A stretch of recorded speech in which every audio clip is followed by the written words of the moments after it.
Certa noite, o rei da Babilônia, Nabucodonosor, foi despertado por um sonho incomum.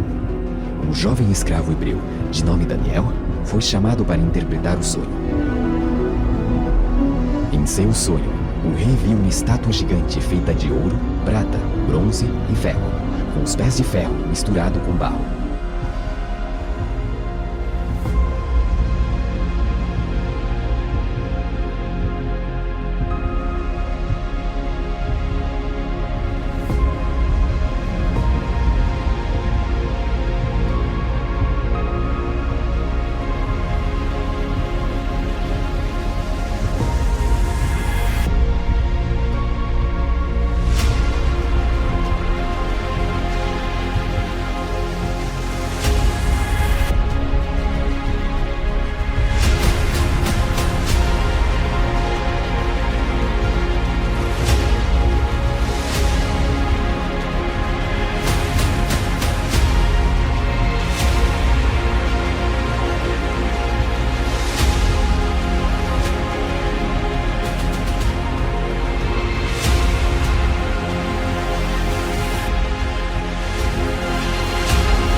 Olá, tudo bem? Como você passou a semana? Eu passei bem também a semana, foi muito bom de trabalho. Espero que também você tenha passado muito bem também de trabalho essa semana, com a graça de Deus.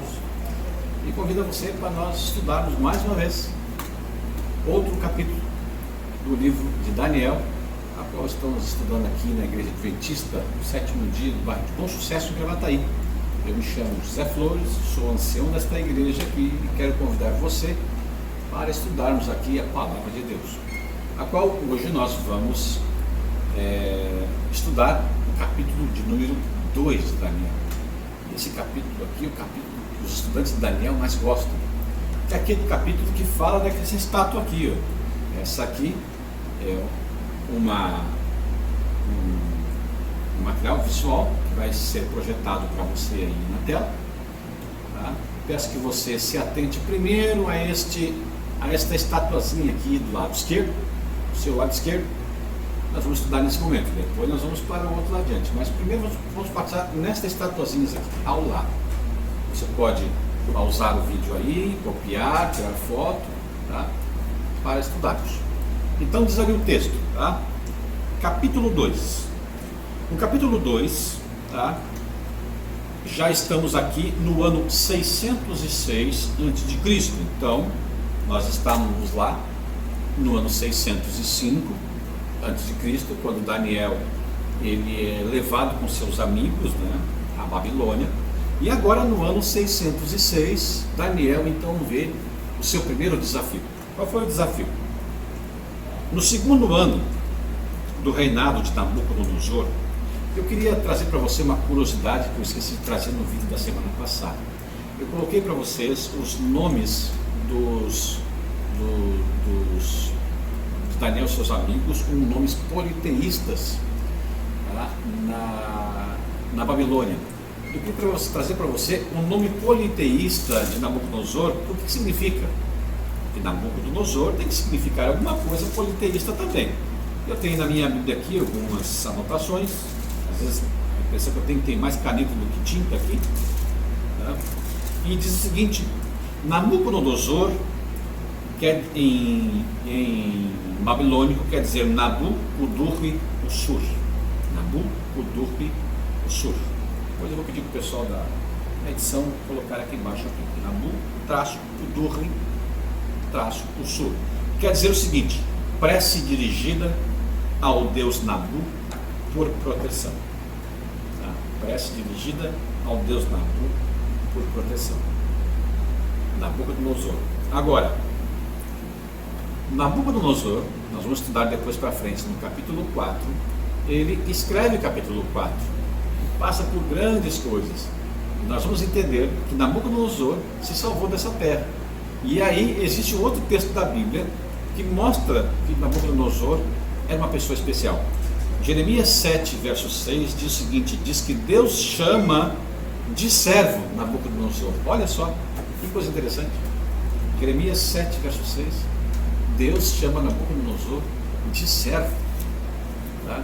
A pessoa, então, é uma coisa impressionante a qual Deus pode fazer com um homem como Nabucodonosor, tá? Que teve tantas e tantas coisas, tá? E no final ele teve maturidade, teve humildade para entender que Deus de Daniel era um Deus superior a todos os deuses da Babilônia, e ele com certeza vai estar no céu para nos encontrarmos junto com Jesus, ok? Diz então ali, capítulo 2, verso 1, Daniel já está com 20 anos. No segundo ano do reinado de Nabucodonosor, teve este um sonho. O seu espírito se perturbou e passou-se-lhe o sono. Então Nabucodonosor teve um sonho, o espírito dele, quer dizer, a mente dele ficou perturbada, ele não conseguiu mais dormir. Você já teve essa sensação de você ter um sonho no meio da madrugada, e um sonho tão impressionante que você custou a dormir, ou até passou o restante da noite a acordar? Pois foi o que aconteceu com Nabucodonosor. E seguindo o texto, mostra assim: então o rei mandou chamar os magos, os encantadores, os feiticeiros, os caldeus, quer dizer, os magos, encantadores, feiticeiros e até os cientistas, para que declarassem ao rei quais lhes foram os sonhos, e eles vieram se apresentar diante do rei. E aí disseram, né, ao rei, tentaram enganar o rei: rei, conta para nós que eu fosse os olhos, mas se eu contasse não estava tudo para vocês. Na verdade, eu sonhei, eu sei que eu tive um sonho que me perturbou, e eu preciso que vocês contem para mim o sonho e me contem qual foi a interpretação. Vocês não são adivinhos? Eu não dou aqui uma boa vida para vocês e pago muito bem o salário de vocês e encho vocês de joias, riquezas e mordomia, para quando chegarem nessa hora servir para alguma coisa e vocês não servem para nada? Então o rei foi muito perturbado. Agora, você nunca se perguntou por que um rei fica tão perturbado com um sonho ao ponto de ameaçar matar tantas pessoas, inclusive com suas famílias? Será que o rei não está exagerando, não? Não é um pouco de exagero? Não é um pouco de vaidade deste rei? Nós nunca podemos pensar em ler a Bíblia com a mentalidade de ocidental. Você tem que ler a Bíblia, estudar a palavra de Deus com a mente de quem está escrevendo e de quem eram os personagens. Então você tem que entrar no texto e se imaginar no texto, se imaginar como um cidadão daquela época e entender como funcionava a mente das pessoas daquela época. A Babilônia era uma grande metrópole com muitos e muitos deuses. Vocês perceberam semana passada, cada um de Daniel e seus amigos ganharam nomes em homenagem a deuses diferentes. E aqui Nabucodonosor também está com o seu nome direcionado a outro deus diferente. Como é que funcionava lá? Você era adorador de um deus, você se conectava com o mundo transcendente através desse deus. E aí você teve um sonho, e neste sonho você subentende que é o seu Deus falando com você. Então alguém vem, interpreta o sonho, e você fica feliz porque o Deus a qual você serve está se comunicando com você. Ok? É isso aí. O problema todo é quando você tem um sonho e esqueceu dele, ou esqueceu parte. Para nós, ocidentais, a gente fica na bola. Olha, eu tive um sonho, não consigo nem lembrar. Dá risada, pensa, comenta com alguém e segue a vida. Por quê? Não faz parte da sua cultura. Agora, para um babilônio em 606 a.C., não era uma simples bobagem. Se eu tive um sonho, e no sonho é o meu Deus a qual eu sirvo, é o Deus pagão que eu sirvo, tentando falar comigo, mas eu não lembro do sonho, isso só tem uma explicação. O Deus a qual eu sirvo, por algum motivo, está irado comigo. Ele está irado comigo. Esse Deus, ele provavelmente, eu não estou sendo fiel a ele, eu não estou o adorando corretamente, eu estou fazendo uma coisa que não está agradando esse Deus, e se eu não agradar o Deus a quem eu sirvo, ele pode se voltar contra mim. Isso é muito perigoso. Nabucodonosor tinha esse mesmo pensamento. ele botou na cabeça que o Deus a qual ele servia estava irado com ele, deu para ele um sonho, mas não permitiu que ele pudesse lembrar. E agora ele estava desesperado que alguém desse a interpretação, porque a única maneira que ele tinha de aplacar a ira do seu Deus era interpretando o sonho. Então, por isso que era muito importante para ele, porque ele tinha medo que o seu próprio Deus se voltasse contra ele e ele pudesse perder o seu trono. Então ele tinha muita preocupação, é por isso que ele ameaçava matar a todos, se ninguém conseguisse dar para ele a interpretação. Essa é uma curiosidade muito interessante a respeito da cultura e o modo de vida babilônico. Agora, continuando, aqui, você vai para o verso 24, diz ali, então o rei mandou matar todos os adivinhos, os filósofos, os pensadores, deu tudo. Então o exército babilônico saiu da cidade com a ordem para matar a todos. Então chegaram à porta de Daniel. Daniel atendeu o soldado, que era um comandante chamado Arioque, e pelo que nós vemos aqui o bate-papo dele com Arioque, percebemos que eles eram amigos. De alguma forma Daniel era amigo de Arioque, eles se conheciam muito bem, porque Arioque não chegou matando Daniel, Arioque chegou conversando com ele e até explicando o que estava acontecendo. Então Arioque provavelmente era um amigo muito próximo de Daniel. E olha o que ele diz no verso 24: por isso Daniel foi ter com Arioque, ao qual o rei tinha constituído para exterminar os sábios da Babilônia. Entrou ele e disse: não mates os sábios da Babilônia, disse para Arioque. Introduz-me na presença do rei e revelarei a interpretação. Então ele foi até o comandante da guarda e disse: olha, Arioque, nós somos amigos, segura um pouquinho, não mata ninguém, me coloca na frente do rei, eu consigo resolver esse problema.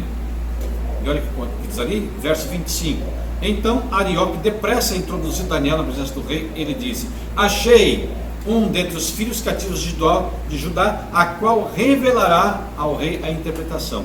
Nós percebemos aqui que Arioque, ele não era um soldado qualquer, ele era um amigo de Daniel, que conhecia muito bem Daniel.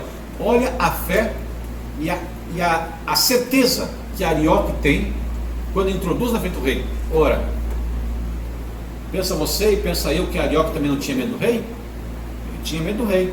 Se Arioque pega, descumpre a ordem do rei, volta lá com Daniel, dizendo para o rei que ele vai revelar, e Daniel não revela, eram os dois mortos. Então Arioque tinha muita confiança no seu amigo, ele tinha certeza, ele deve ter pensado assim: olha, eu não sei o que Daniel vai fazer, mas eu confio em Daniel, eu sei que ele vai resolver esse problema. Então nós temos que pensar também neste camarada aí, né, chamado Arioque. Continuando ali, mostra então que Daniel foi colocado à frente do rei. Eu estou pulando um pouquinho algumas partes para a gente poder ganhar tempo e entrar realmente no que interessa, tá? Pois a leitura total você pode ler em casa. E aí vamos para o verso então 31, diz ali, capítulo 2, 31: tu, ó rei, estavas vendo, e eis aqui uma grande estátua. Daniel já foi lá, já passou a noite, orou a Deus e voltou com a interpretação. Então, ó rei, então estavas vendo, e eis aqui uma grande estátua, esta que era imensa e extraordinária esplendor, estava em pé diante de ti, e a sua aparência era terrível. Essa que nós acabamos de colocar para você na sua tela, você está vendo aí, a estátua que está aqui, à esquerda. 32. A cabeça era de ouro puro, fino, o peito, os braços de prata, o ventre e os quadris de bronze, as pernas de ferro, os pés em parte de ferro e barro.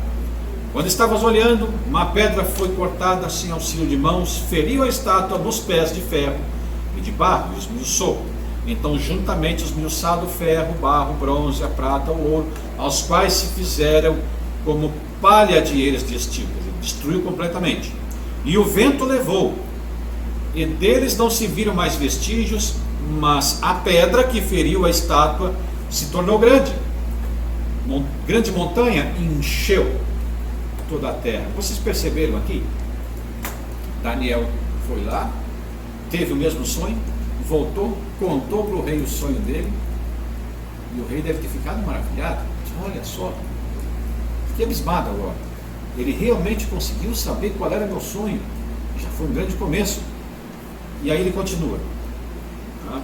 Ele continua. Deixa eu achar aqui a parte. É onde ele fala depois, né? Deixa eu ver aqui. 37. Tu, ó rei, rei dos reis, reinos, a quem Deus do céu conferiu o reino, poder, força e glória. Daniel já está sendo aqui até um pouco atrevido com o rei, né? Diz, olha, rei, colocou aí, mas foi Deus que te colocou. Cujas mãos foram entregues os filhos dos homens, onde quer que eles habitem. Está falando dele mesmo, seus amigos e todo o povo de Israel ali. E os animais do campo, as aves do céu, para que domine sobre eles. Tu és a cabeça de ouro. Olha, o rei deve ter ficado.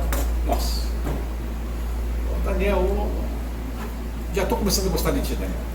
Já está me agradando. Eu sou a cabeça de ouro? Sim, tu és a cabeça de ouro. Mas Daniel deve ter dito para ele assim, né, enquanto tomava uma aguinha. Ó, rei, eu tenho uma boa notícia e mais uma ruim. Qual é que tu quer primeiro, né? Manda a boa. Então, bom, a boa é que a cabeça é você. Legal. E a ruim, Daniel?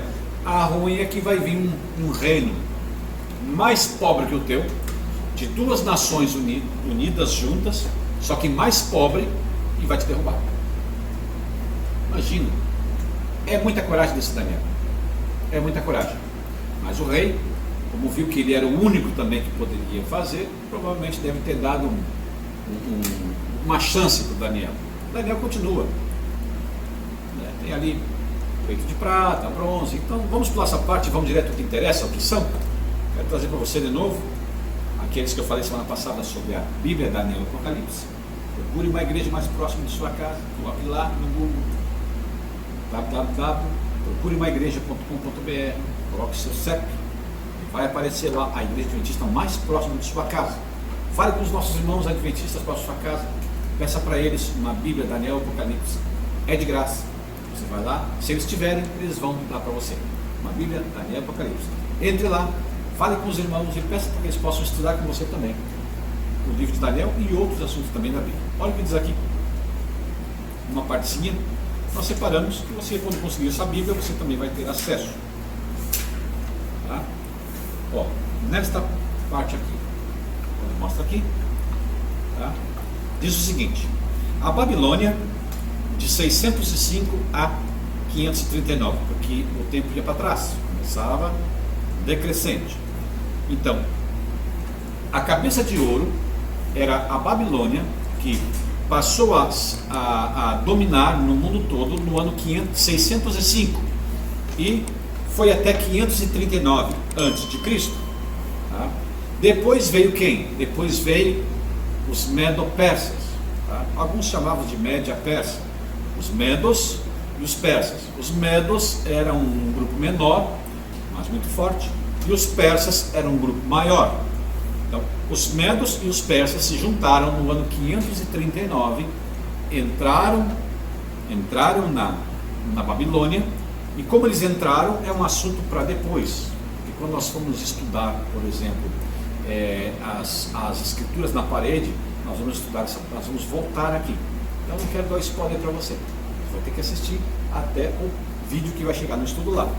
Então os Medos e os Persas, após dominarem a Babilônia, eles se tornaram a prata, porque os Medos e os Persas, porque é dois braços, Medos, Persas. Prata por vários sentidos. Tá? A Babilônia era rica em ouro, por isso que a cabeça de ouro. A Pérsia era muito rica em prata, os utensílios eram em prata, até as armaduras dos soldados tinham partes de prata, as moedas de prata foram cunhadas naquela região, então era muito fácil lá ter o refino e o preparo da prata. Então, cada reino ele tem as características da sua região. Seguindo em frente, veio então o ventre de bronze. O ventre de bronze foi o ano 331, quando os persas caem na mão de Alexandre o Grande.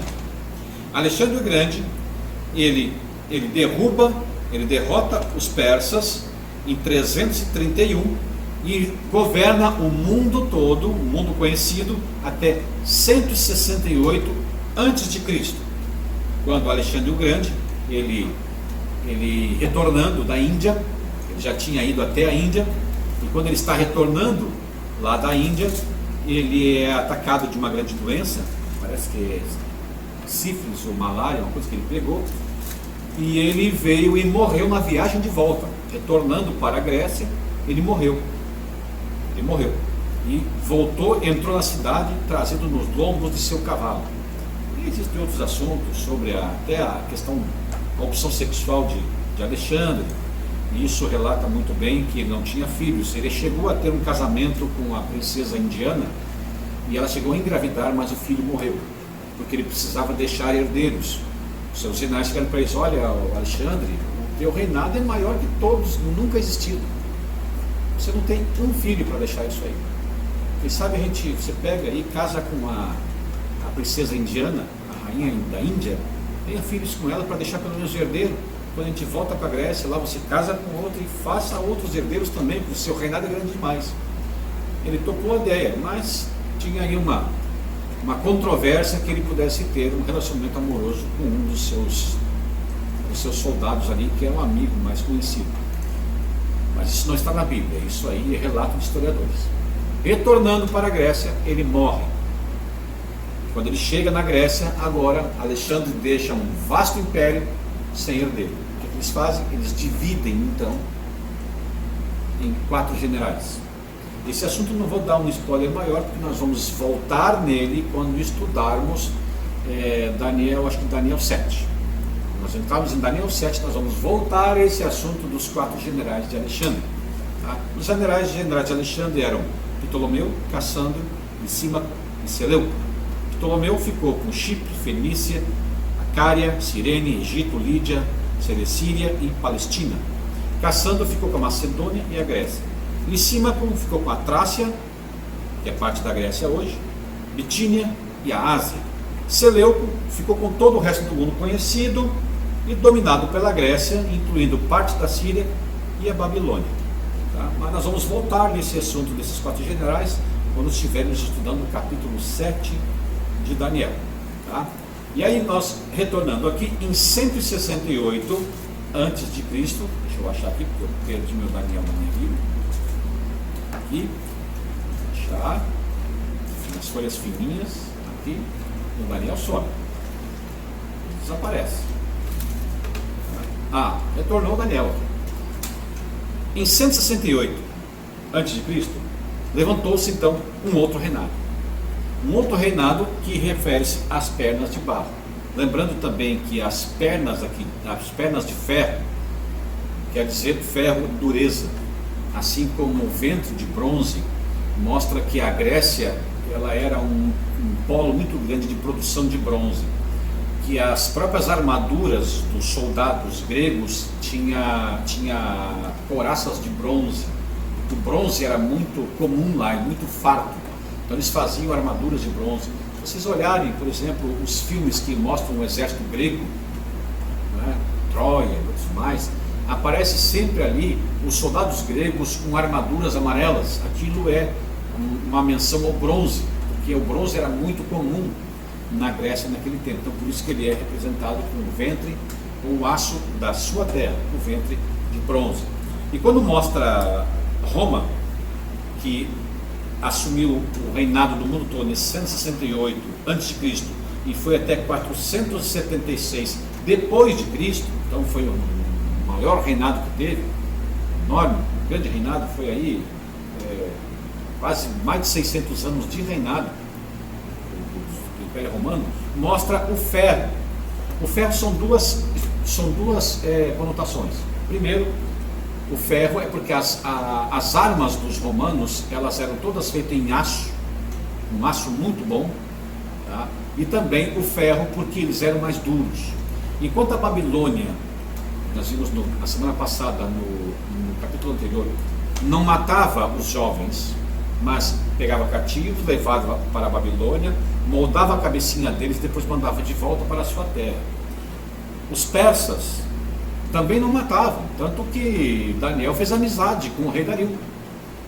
Se fosse assim, então, o rei Dario teria matado inclusive Daniel, que era um funcionário público e uma pessoa muito ligada ao rei. Dario percebeu a inteligência de Daniel e percebeu que não, esse pessoal inteligente não vai matar. Vou ficar com eles porque são pessoas muito inteligentes e podem ser úteis. Os gregos, a mesma coisa, tanto que o próprio Alexandre mandou fazer uma biblioteca, a Biblioteca de Alexandria, na qual ele chamou, uma vez, 70 escribas de Jerusalém, para pegar os livros da biblioteca judaica, traduzir esses livros em grego, do hebraico e aramaico para o grego, para que ele pudesse ter exemplares da biblioteca judaica na Biblioteca de Alexandria. É esta biblioteca de Alexandria que deu origem à Vulgata, que é a Bíblia Latina, é a Bíblia escrita em latim, que os padres rezavam as missas na Idade Média. Depois houve grandes terremotos e essa biblioteca se perdeu aí no mar Mediterrâneo, e se perdeu todos aqueles livros, a grande maioria, se perdeu a Biblioteca de Alexandria. Olha, todos os outros que passaram antes, eles não destruíam tudo, mas mantinham o que era bom. Agora, Roma não. Roma passava destruindo tudo, mas tudo mesmo. Roma não poupava nada. Roma era duro como ferro. Não importa se você é um professor universitário, ou um filósofo, um escritor, não interessa. Você seria morto assim mesmo, diferente dos outros reinos que estavam aqui. Então, por isso que Roma é retratado com pernas de ferro. Continuando ali em diante, a partir de 476, nós percebemos que a Roma, deixa eu pegar direitinho as datas para vocês possam ter essas informações, tá? Tem aqui na minha colinha da minha Bíblia, olha como é que é a minha Bíblia aqui. Às vezes parece que tem mais caneta do que... Aqui nesta parte, nós temos aqui, no ano 352, mas mais um pouquinho antes, 348, houve uma discussão entre Roma militar ao norte da Europa e Roma política ao sul, em Roma. Roma política não queria mais guerras e domínio de países e de territórios, porque isso custava muito caro. E Roma militar queria continuar. Inclusive eles queriam continuar acima das muralhas de Adriano para poder chegar até a Escócia e a Irlanda. Como eles não conseguiram mais, eles fizeram então as muralhas de Adriano no meio da Inglaterra, e dali eles não passaram mais. Então quem ficava para trás da muralha de Adriano estavam os domínios de Roma, e quem conseguisse passar as muralhas de Adriano para lá ficava livre de Roma e iria morar na Escócia, na Irlanda e no país de Gales.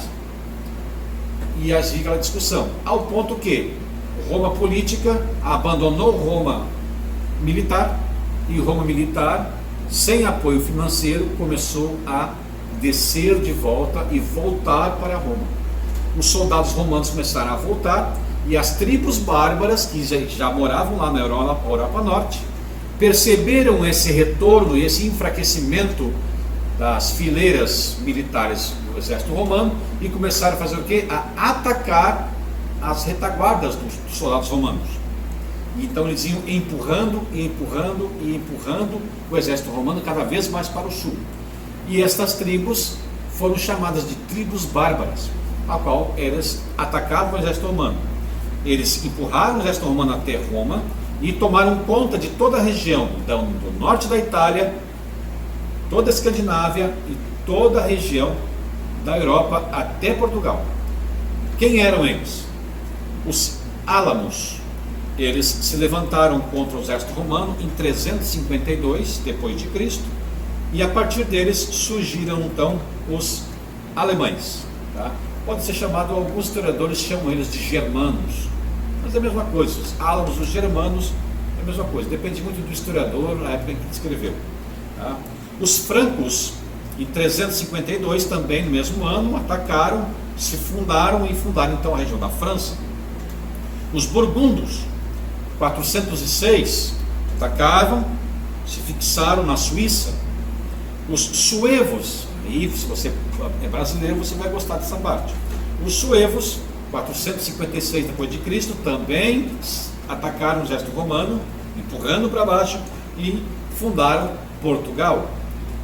Os visigodos, em 408, fundaram a Espanha. Os saxões, em 449, fundaram a Inglaterra. Os lombardos, em 453, fundaram a Itália. O norte da Itália, a Lombardia, o sul da Itália ainda estava na mão de Roma política. E aí tem mais 3, porque eu mostrei 7, mas prometi 10. Existiu também os vândalos que atacaram em 406, os ostrogodos, que atacaram em 453, e os érolos, que atacaram em 476. Eles não fundaram países, por quê? Porque foram extintos.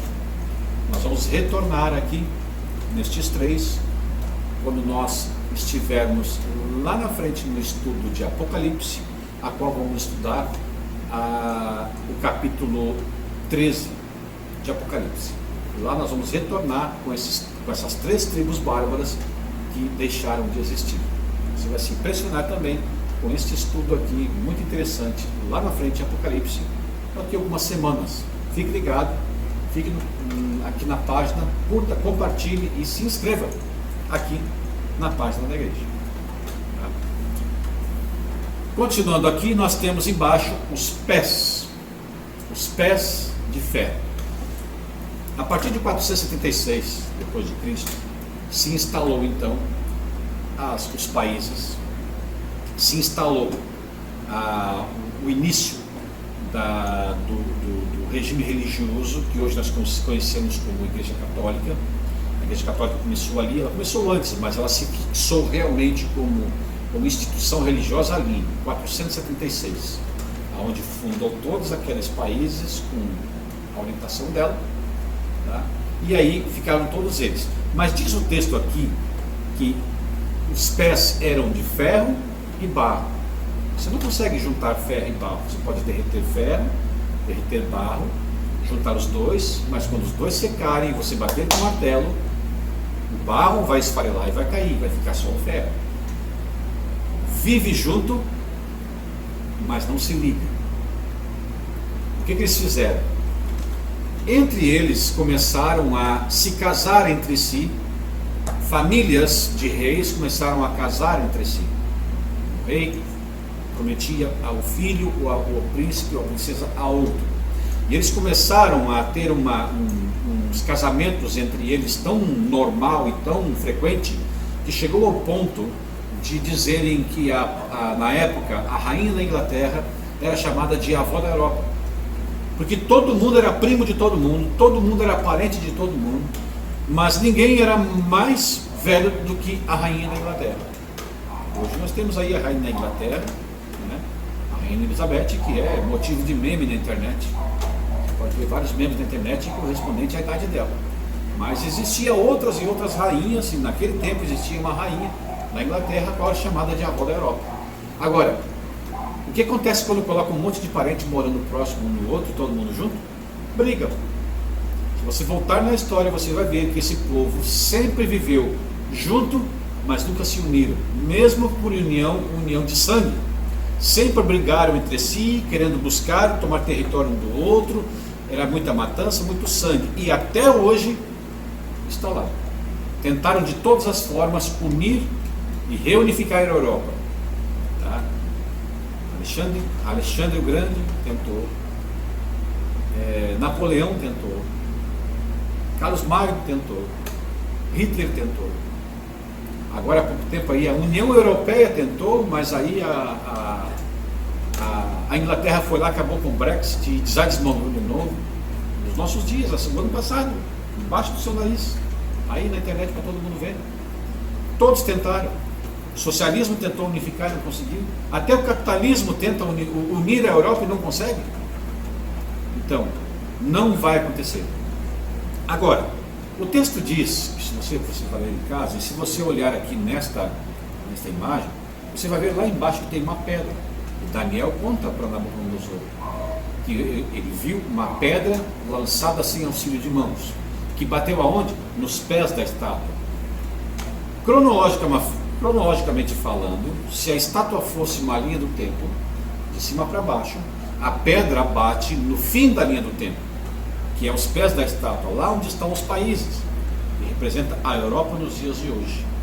A pedra, diz a explicação de Daniel, que a pedra bate nos pés da estátua, destrói, vira pó, bate um vento e a pedra cresce e toma conta de tudo, e ninguém pode derrubar aquela pedra. Quem é a pedra? Você sabe quem é a pedra? A pedra é Cristo.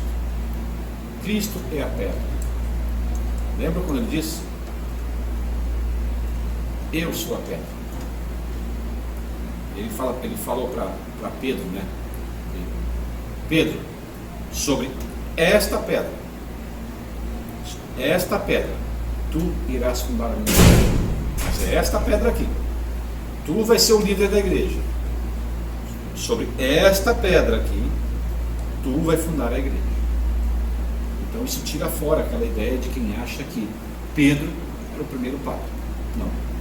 Eu vou fazer um vídeo aqui, vou provar para você que Pedro nunca foi e não é o primeiro papa. Nem poderia ser. Então, a pedra cresce, Jesus cresce. Agora, se você olhar na cronologia de tempo, a única parte onde não há uma data é a pedra. Por que será que a pedra não tem data? Sabe por quê? Vou contar para você. Não aconteceu ainda. A visão do sonho de Nabucodonosor, da interpretação de Daniel, acontecido em 606 a.C., tá? Isso quer dizer há 2626 anos lá atrás, ainda está em vigor. O sonho ainda não acabou. O sonho cronológico de Nabucodonosor ainda está acontecendo, porque ainda falta a última parte, que é a pedra.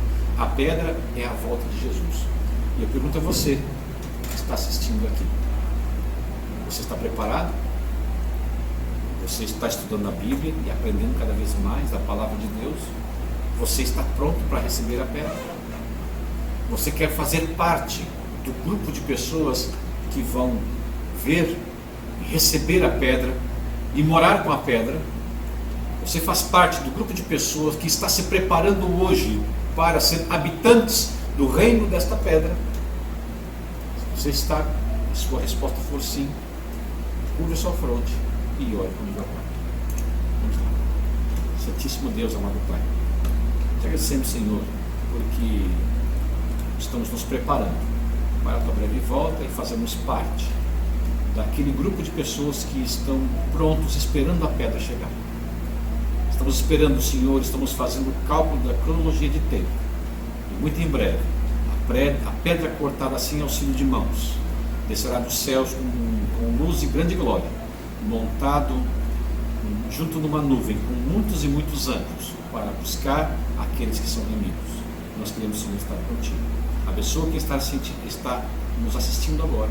Abençoa, Senhor, quem está estudando conosco, aquele que está nos vendo do lado de lá desta tela. Esteja com ele. Coloca, Senhor, teus santos anjos, teu Santo Espírito ao redor. Não permita que nada, nenhum dado inflamado do Satanás, do maligno, venha atrapalhar o seu estudo, e que ele, Senhor, possa estar contigo naquele dia das nações celestiais. Em nome de Jesus. Amém.